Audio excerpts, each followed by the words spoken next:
नमस्कार दर्शक बंधु जदि आपण ज्योतिष शास्त्र सहित जड़ित किसी अधिक कथा जानापी चाहते तेबे आमर एही चैनल को सब्सक्राइब करी पाखरे आसुथिबा घंटी बटन को दबाई दियंतु। दर्शक बंधु आज एही वीडियो रे आमे आपण को कहबा को जाउछु कि दीर्घ 500 वर्ष पर एही दुई राशि रे खोलिबा को जाउछि सौभाग्य एवं एही दुई राशि उपरे बर्षिब शिवंकर भोलानाथंकर अपार कृपा। शिवंकर विशेष कृपा बर्षिबा द्वारा एही दुईटी राशि लोक मानकु एबे मालामाल ठारू केही भी रोकी पारिबे नाही। एही दुई राशि लोकंकर भाग्य चमकी जीव। एही दुईटी राशि हेबे कोटिपति। एही दुईटी राशि भगवान शंकरंकर अति प्रिय राशि। तेबे चलंतु दर्शक बंधु आरंभ करिबा वीडियोटी को संपूर्ण भाव में जानिबा। तेबे ताहा पूर्व आपण को अनुरोध अटे जे आपण एही वीडियो को मन दे शेष पर्यंत निश्चय देखंतु एवं एहा सहित वीडियोटी को लाइक करी शेयर निश्चित भाव में करि दियंतु।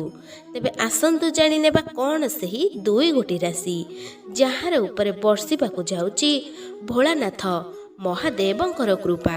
आपण को कही रखुछु जे आपणकर मानसिक रूप से धार्मिक भावनार उदय हेब।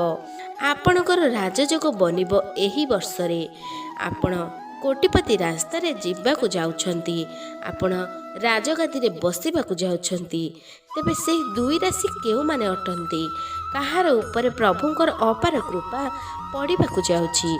एही राजयोग बहुत भल एवं शुभ फलदायक साब्यस्त हेब।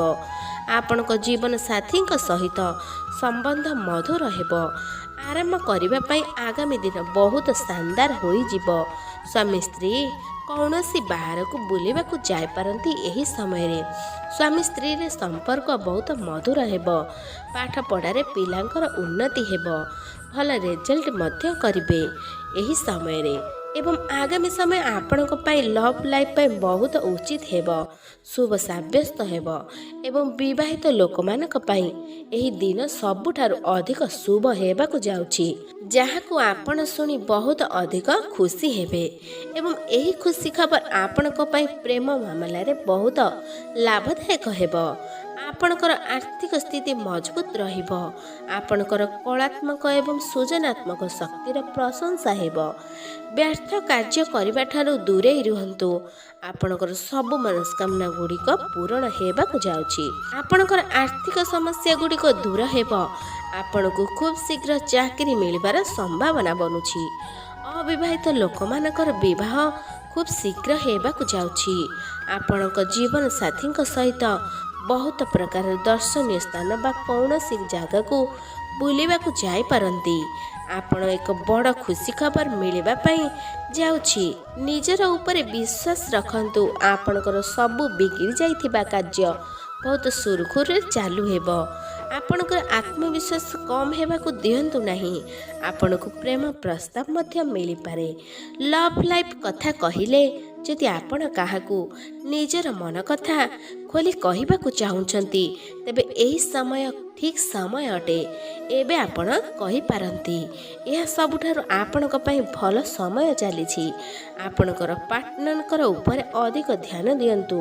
कार्य क्षेत्र रे बड़ बड़ मौका मिलिबो। क्यारियर रे बड़ प्रगति हासिल करिवे। आपणक द्वारा भाबिथिबा कार्य पूरण होई जीव। स्वास्थ्य कथा कहिले आपणकर स्वास्थ्य बहुत भल रहिबो। चाकरी अपेक्षा रे थिबा लोक मानकु बहुत बड़ खुशी खबर मिलिबाकु जाउछि। समाज रे आपणकर मान सम्मान बढ़िबो। आपणकर कुंडली रे अचानक भावरे धन लाभर जोग रहिछि। तेबे दर्शक बंधु चलंतु एबे आपणकु कहिबाकु जाउछु कि कोन सही दुई राशि जहार विषय रे आमे एहिटारे कथा हेउछे जहार विषय रे आपण वर्तमान सुधा जानी सारी छंती। तेबे दर्शक बंधु सही दुई गोटी राशि नाम हेउछि वृष राशि एवं कुंभ राशि। एहार ऊपर प्रभु महादेव भोलानाथंकर अपार कृपा बर्षिबाकु जाउछि। दीर्घ 500 वर्ष पर एही दुई राशि भाग्य खोलिबाकु जाउछि। तेबे दर्शक बंधु जदि आपण को वीडियोटी भल लागिछि एवं जदि आपण मध्य प्रभु महादेव को भोलानाथ को भल पाउछंती ଭକ୍ତି କରୁଛନ୍ତି, ଶ୍ରଦ୍ଧା କରୁଛନ୍ତି, ତେବେ କମେଣ୍ଟ ବକ୍ସରେ ଜୟ ମହାକାଳ ବୋଲି ନିଶ୍ଚୟ ଲେଖିଦିଅନ୍ତୁ, ଯାହାଫଳରେ ଆମେ ଜାଣିପାରୁ ଯେ ଆପଣ ଆମର ଏହି ଭିଡ଼ିଓଟିକୁ ଶେଷ ପର୍ଯ୍ୟନ୍ତ ଦେଖିଛନ୍ତି ବୋଲି। ଏହା ସହିତ ଭିଡ଼ିଓଟିକୁ ଲାଇକ୍ କରି ସାଙ୍ଗସାଥିରେ ସେୟାର କରିଦିଅନ୍ତୁ। ଧନ୍ୟବାଦ।